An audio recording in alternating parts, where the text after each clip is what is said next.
قوم نظریے سے ہے اور نظریہ نہ رہے تو قوم نہیں رہتی۔ پاکستان کیوں بنا؟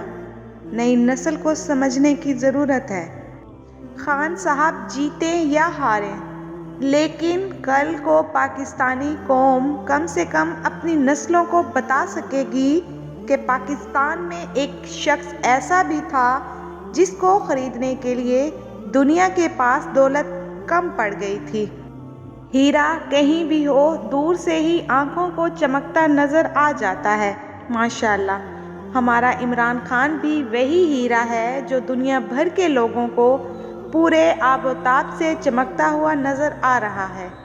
مہنگے لباس اور بڑی گاڑیوں میں گھومنے سے انسان بڑا نہیں بنتا، انسان کا کردار اسے بڑا بناتا ہے۔ لیڈر ہو نظریاتی تو کامیابی قوم کا مقدر بن ہی جاتی ہے۔ بادشاہ بن کے حکومت کرنے کا شوق نہیں، بس انسانیت سے دلوں پہ راج کرتا ہوں۔ تم قتل کر دو سانسوں کو، دفنا دو میری آوازوں کو، میرے لفظ ہلا کر رکھ دیں گے ایوانوں کے دروازوں کو۔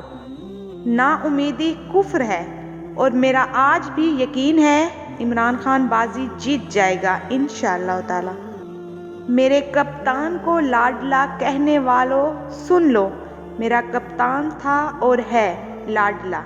پہلے اپنی ماں کا اکلوتا لاڈلا بیٹا، پھر اپنی کرکٹ ٹیم کا لاڈلا کپتان اور اب اپنی قوم کا لاڈلا سیاستدان۔ میں رہوں یا نہ رہوں، کبھی ایسے شخص کو منتخب نہ کرنا جو تمہیں غلام بنائے۔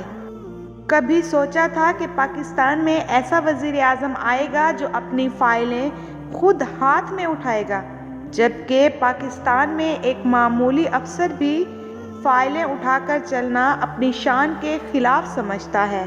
داد تو بنتی ہے۔ وہ مرد نہیں جو ڈر جائے حالات کے خونی منظر سے۔